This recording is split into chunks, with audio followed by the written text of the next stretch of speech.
Did you know that there could be some things that you or your partner are doing every single day that could be impacting your intimacy?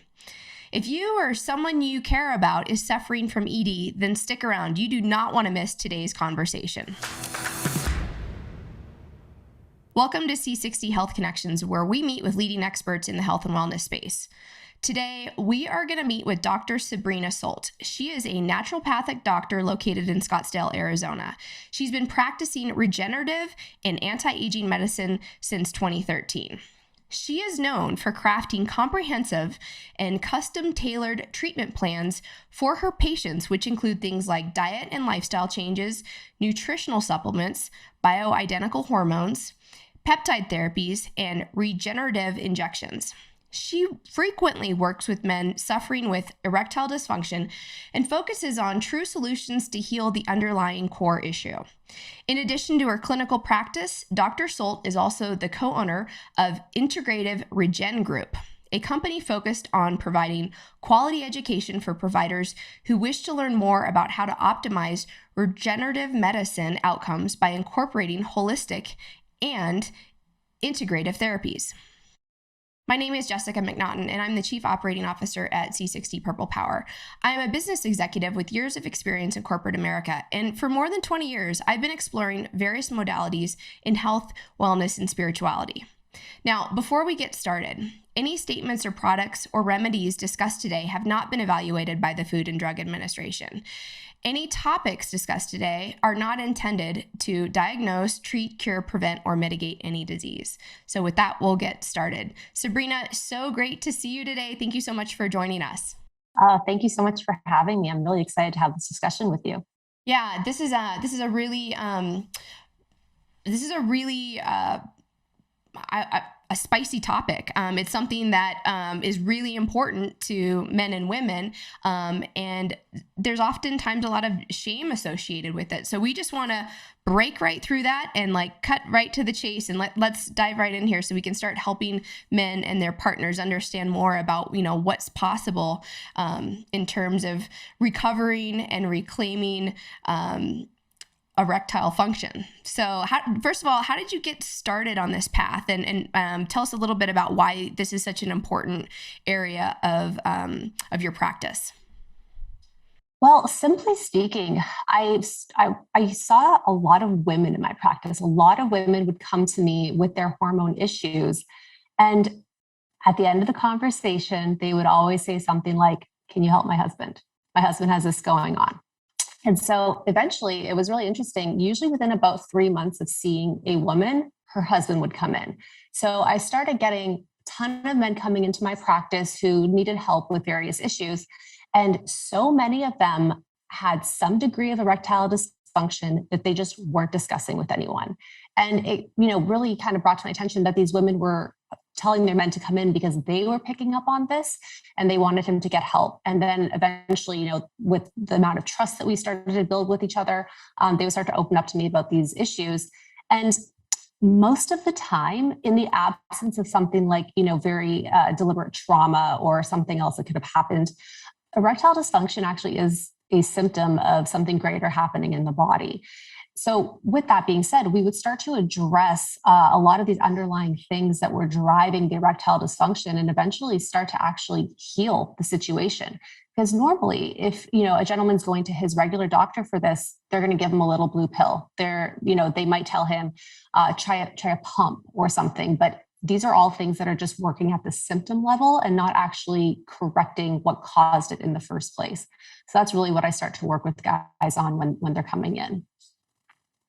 So can you talk to us a little bit about kind of the process that you go through and what's involved? Because I know you mentioned, most doctors typically just, provide something for the symptom and they're not going deeper. So can you just kind of walk us through what's entailed as you kind of peel back the layers to understand what those core issues are? Yes. So as you mentioned, I'm trained as a naturopathic doctor. And one of the things that kind of separates our training from the traditional medical model is that we kind of act as investigators into your health, which means instead of you just coming to me with a symptom and I kind of match your symptom to a prescription, someone comes in with a headache, you give them an anti-inflammatory or some other pain medication, we actually dive into the root cause.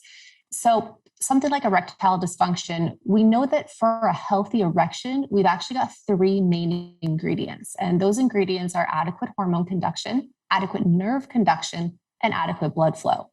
And like I said, in the absence of something like a very apparent trauma to the area, those are the things that we're mainly looking at. So when we start to assess a patient, one of the first things I like to do is I like to get comprehensive blood work done. So in addition to looking at general health factors like liver function, kidney function, electrolyte levels, blood sugar levels, we also take a look at a cholesterol panel. We take a look at hormones, including testosterone, estrogen, dihydrotestosterone, sex hormone binding globulin. We'll also take a look at inflammatory factors, things like the homocysteine, HSCRP, and of course we look at thyroid function, vitamin D levels, and we can go into any of these as far as the whys as well too. Because again, we need a full picture of what's going on with this guy, right? That's going to cover a lot of our bases as far as things that we can correct with either diet and lifestyle changes. We also talk about nerve conduction too. So nerve conduction, we want to think about our nervous system as a whole. We have two main parts of our nervous system. We've got the sympathetic nervous system, parasympathetic nervous system. And we actually need both of those parts of the nervous system to function correctly in order to take a guy from erection to full completion or ejaculation. And the way that I like to remember this and the way that I like to teach it is through the point and shoot mechanism. So point, P, we need involvement of the parasympathetic nervous system. The parasympathetic nervous system, this is our rest and digest nervous system. So what that means is you have to actually be able to be in a relatively low stress state in order for that erection to happen. That's why we see a lot of times if guys are really stressed, a lot of pressure on them, things going crazy at work, or even just, stress in the relationship too, we can see a difficult time actually getting that erection. Now, then we have the shoot mechanism or the sympathetic nervous system. The sympathetic nervous system is actually our fight or flight response. So the body has to be able to properly transition from the rest and digest to the fight or flight aspects of that nervous system in order to take a guy from erection to ejaculation. And then, of course, you have that settling down afterwards of that nervous system where guys usually just want to take a nap or relax. So that's what we have going on with that nervous system evaluation. We want to look at stress. We want to look at partner relationships. We already kind of touched on the hormones. Now, blood flow is the big one. This is something that can be affected by so many different things, including things like cholesterol levels, inflammatory factors, and absolutely blood sugar. I see erectile dysfunction in almost everybody who has some degree of diabetes and or heart disease. And this is because of the damage that actually occurs to the blood vessels themselves. As we know, when we get an erection, it has to do with how the blood flow enters into the penis and also how well it stays there. So all of those blood vessels that are in the penis have what are called backflow valves. So those backflow valves, when they're healthy and when they're strong, blood goes in, they lock shut, the blood can't escape until, of course, you've reached completion.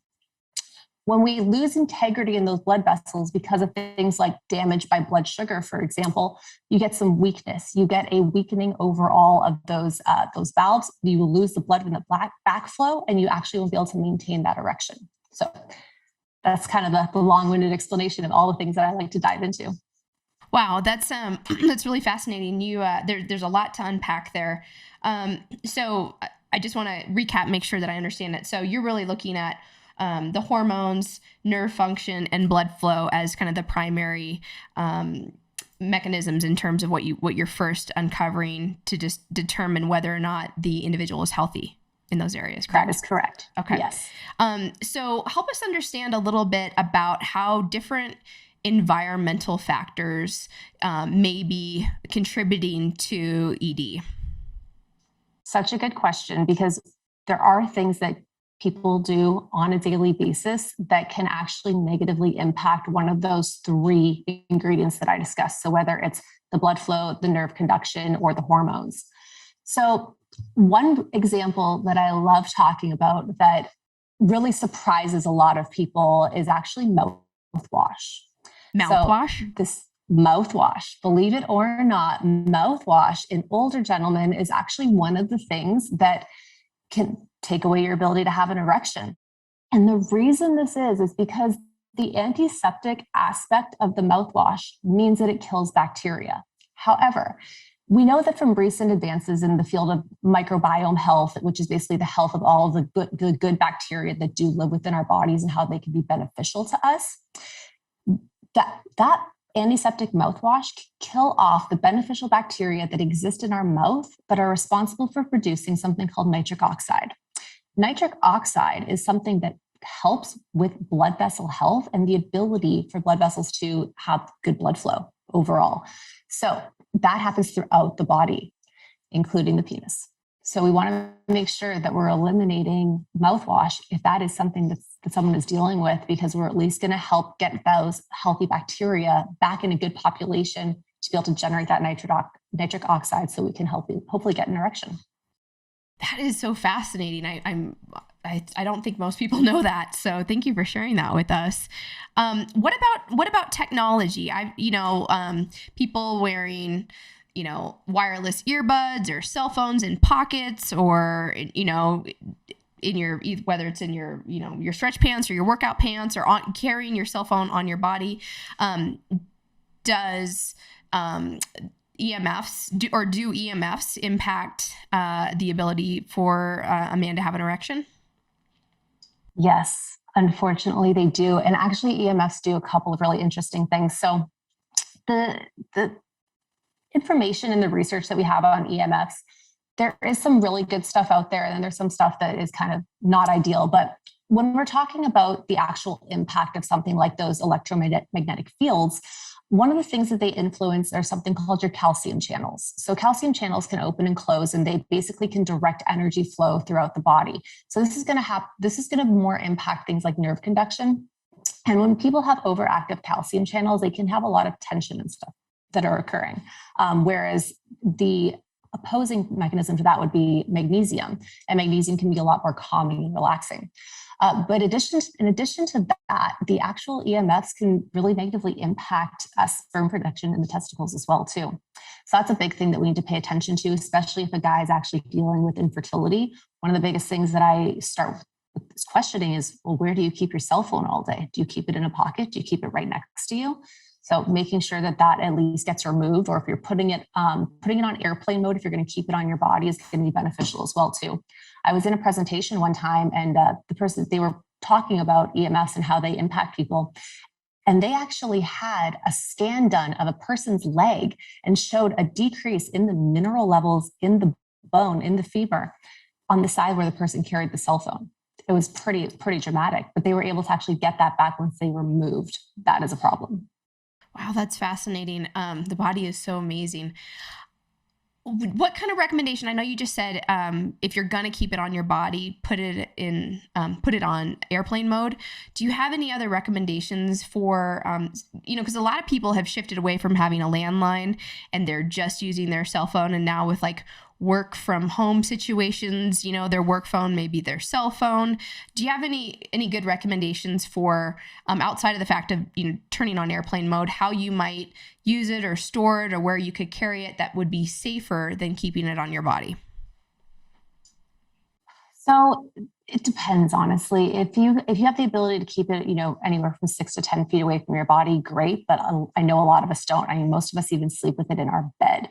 So really putting in airplane mode is the best possible option. But recently, actually the last couple of years, there's something called molecular hydrogen. That's a product that's available. And I'm not sure if you're familiar with that, but some of the research that they've been doing with molecular hydrogen shows that it actually has the ability to reverse some of the oxidative damage that gets done by EMFs. So that's something that I do personally incorporate in my own life, because we can't get away from our tech, right? We're at work all the time. We're with our phones all the time. But I do really love using the molecular hydrogen, because it is the smallest molecule in existence. It's tiny hydrogen. And there's actually a gentleman named Tailor who has done a ton of research on this stuff. And he's got lots of published papers, lots of really good data on this. And it works as a really, really strong free radical scavenger throughout the body. And it's got an immense safety profile as well, too. Interesting. I also know you can put your cell phone outside your bedroom if you're using it for an alarm or something, and turn that off. Yes, get one of those good old-fashioned alarm clocks with with the red light on them. Exactly. Okay, so what about food? How does food and nutrition impact erectile dysfunction? Oh, so the biggest thing when it comes to nutrition, actually, there's a couple things, but the biggest one that I would say would be sugar. The way that I like to think about sugar in relation to blood vessel health and blood vessel integrity, and of course, resulting erectile health and erectile integrity, is that excess blood sugar in the body acts like a hailstorm going through your blood vessels. It's going to be causing nicks and damage and cuts. And when that happens, the body actually has a really, really intelligent repair mechanism for that. And that involves laying down cholesterol to patch up those nicks and those cuts. And so this gets actually into a bigger conversation, which is why do most diabetics end up with high cholesterol, right? Well, it's the body trying to repair that blood sugar damage that's happening in the vessels. So what gets even more interesting from here is that traditionally doctors will now give the person a cholesterol lowering medication.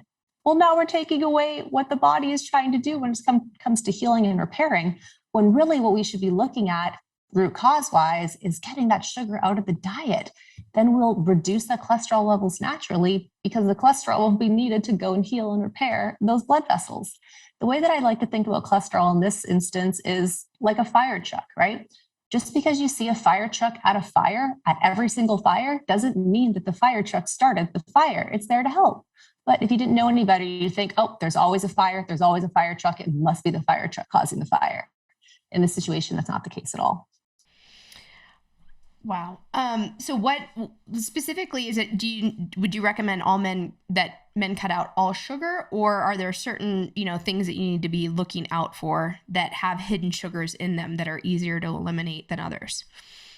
My biggest thing is processed sugars. Anything that's going to be coming in a package, for sure, your high fructose corn syrup, which is, ubiquitous in our carbonated beverages.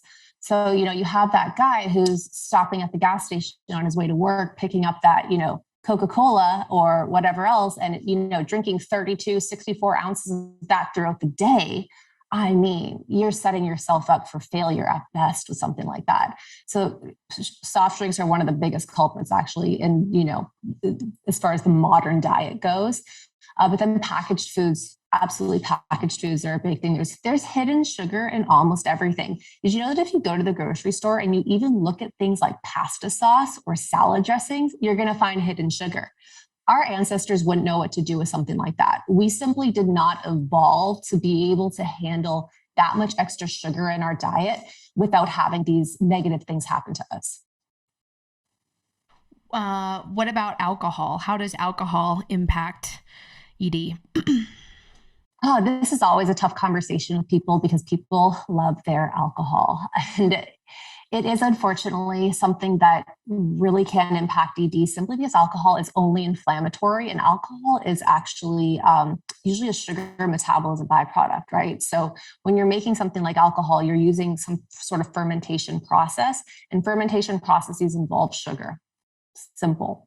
So when you're taking an alcohol, you're causing dramatic inflammation in the body, but then we can even extrapolate it to specific types of alcohol, like beer, for example. Beer is particularly nefarious, and beer is actually even promoted as like the guy's drink, right?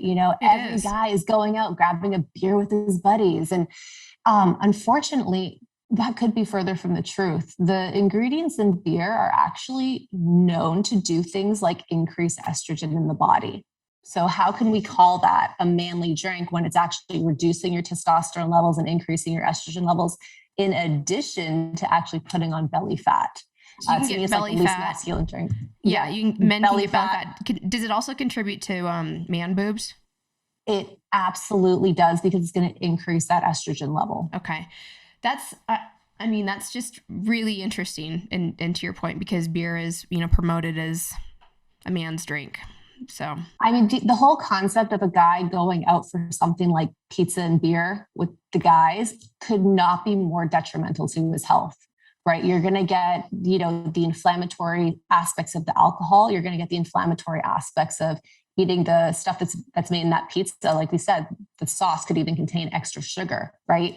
You're going to get some of the negative oils, which we didn't even talk about, but oh my gosh, the inflammatory oils that most places use to cook with that contain high amounts of omega-6s in them basically impact your inflammation so dramatically because those oils that are inflammatory get incorporated into each single one of your cells. Every single cell in your body is made of what's called a phospholipid bilayer, which is a layer that contains fat. So when we're taking in dietary fat, that dietary fat is being used to build our bodies. And when we're doing that with an inflammatory fat, our body's basically going to experience dramatic inflammation and disease processes that begin from that. So it sounds like throughout your entire protocol, you're working with both men and women to help decrease inflammation, correct? Yes, there actually was a study that came out quite a few years ago that named inflammation as the one thing that causes all disease. So if we can make choices on a daily basis that mitigate the amount of inflammation that we're generating in our body or that we're exposed to, we're going to have a better chance at living a healthier lifestyle, which means that we get to do all the things that we love to do, right? That's the whole goal behind living healthy and being healthy and, incorporating those habits in our life is that we show up better for the things that we need to show up for.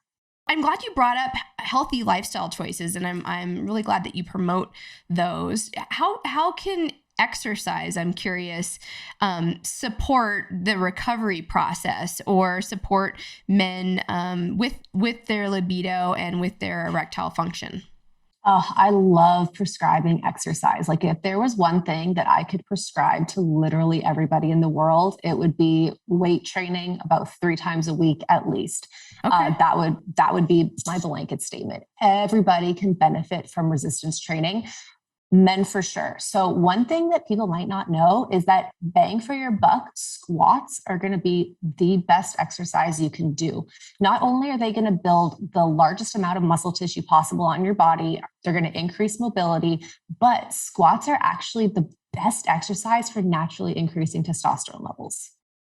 Squats, huh? I did not know that. Squats, yes. And wow. You can do weighted squats. You can start with body weight, just your own body weight. And in the absence of very, very severe injuries or something else that could be inhibiting somebody's mobility, most people are able to do a squat.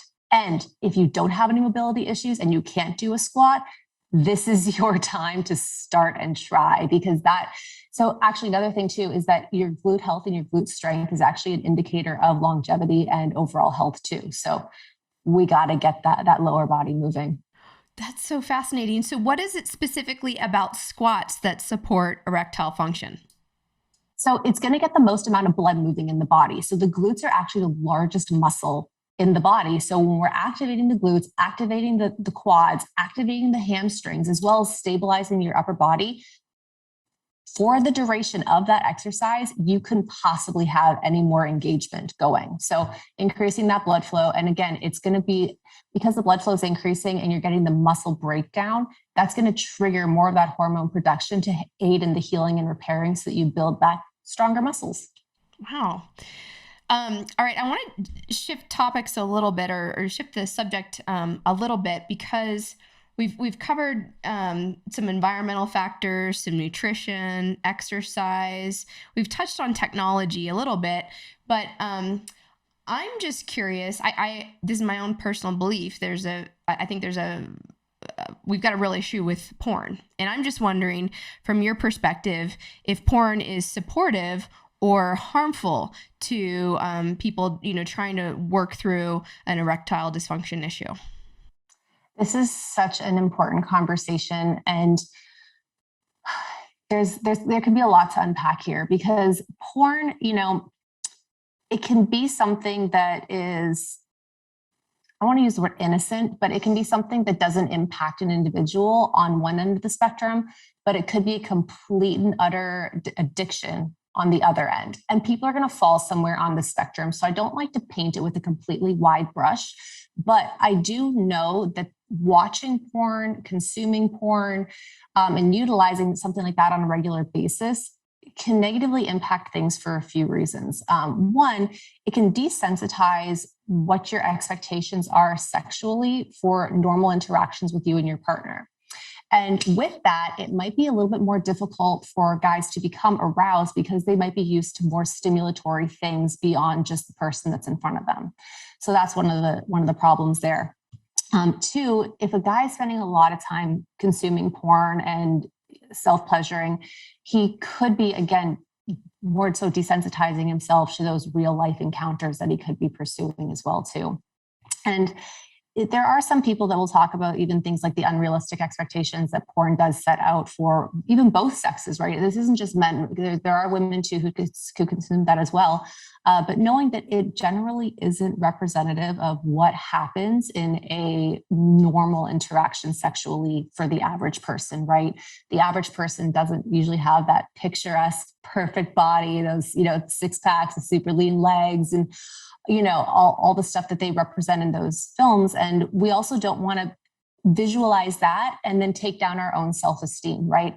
We can all be very happy, sexually gratifying individuals within our own relationships when we remove the expectations of what we should be looking like, sounding like, feeling like, and understanding that pleasure is unique to each of us.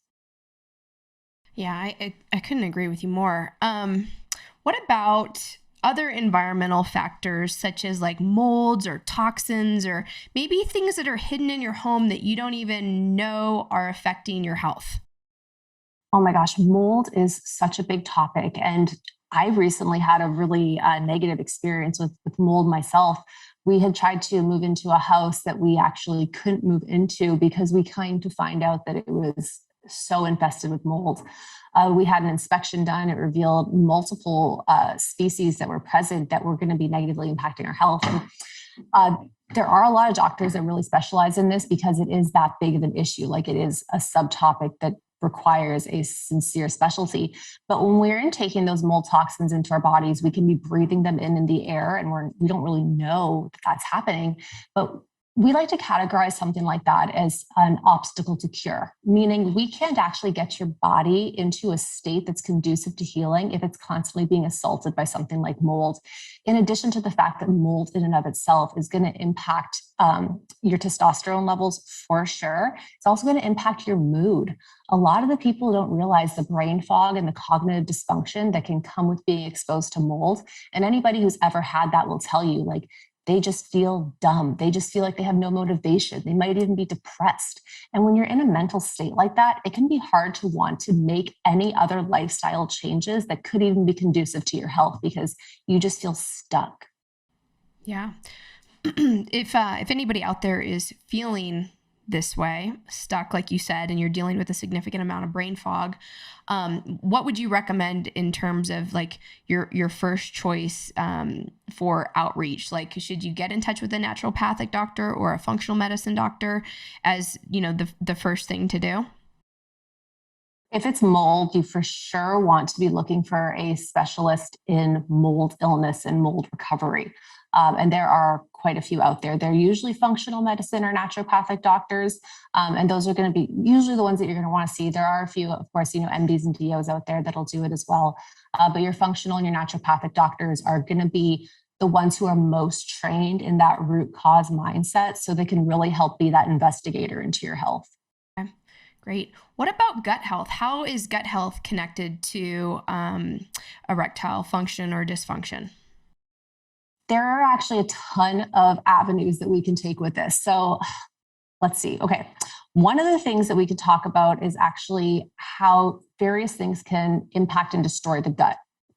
One of the things being the exposure to gluten, and people hate this conversation, but gluten, unfortunately, is something that has changed in our diet throughout the years, right? Before, human beings could eat wheat and other grains that contain gluten without much effect on us. But that has changed in recent years since they started introducing glyphosate, which is Roundup, as the pesticide that's sprayed on all of these crops.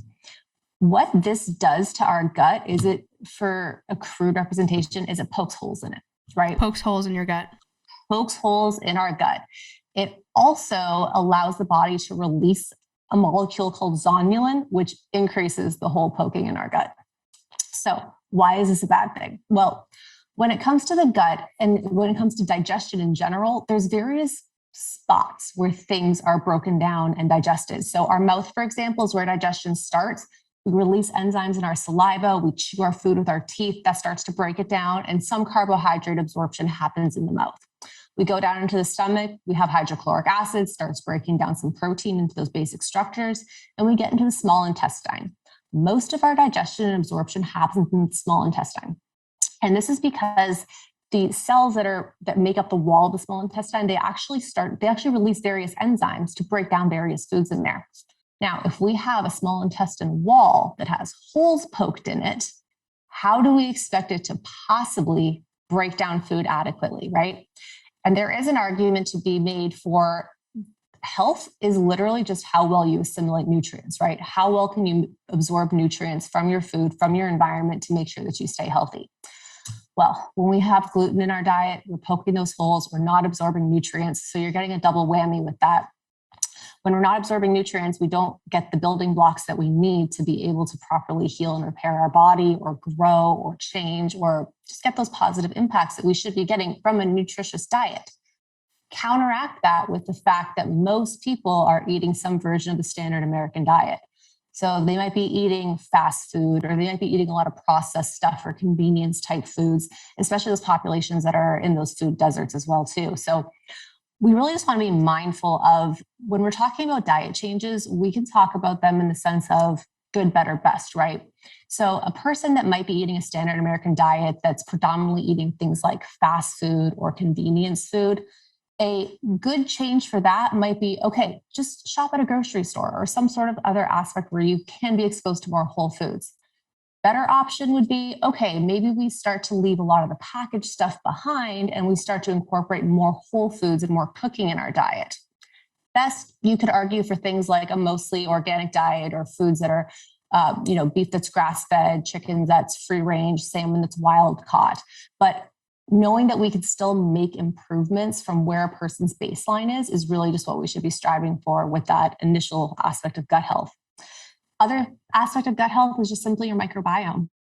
A lot of people don't know is that our microbiome, we are actually more bug cell than we are people cell, right? There are more populations of bugs inside us than our own cells, which is completely insane if you think about it. It's really hard to kind of wrap your mind around that.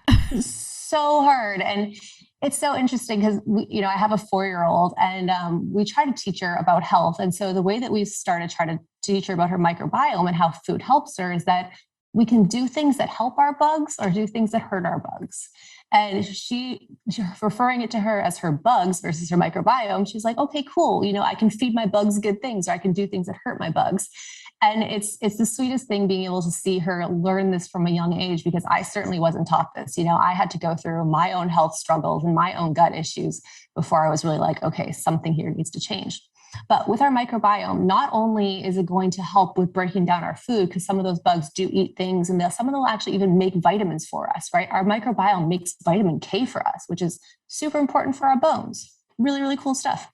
But when we're starting to talk about when we're bringing in the food and we're helping that microbiome, when we're feeding it, good foods like our fruits, our fiber, that's actually going to feed the good populations, whereas things like sugar is going to feed those negative populations. You can end up with things like small intestine bacterial overgrowth should something like that occur, which that needs to definitely be treated by a professional, and it can result in symptoms like gas, bloating, constipation, diarrhea that can be really, really quite uncomfortable for most people. In addition, our microbiome can actually impact our mood as well too. Most of our serotonin production, which is one of our happy hormones, actually occurs as a result of our gut microbiome, which is really neat. So if the gut microbiome is out of balance, you could be losing production of your serotonin, which could be making you feel depressed, anxious, and other negative mental emotional states like that too. Wow. Well, it sounds like there's certainly a lot that we can do in our environment and with our lifestyle choices to support healthy erectile function. And so I just want to recap, because we've covered a lot. Maintaining and protecting and appropriately taking care of your gut sounds like it's a foundational kind of fundamental thing that you need to have some awareness about and be mindful and start kind of nurturing and taking care of that.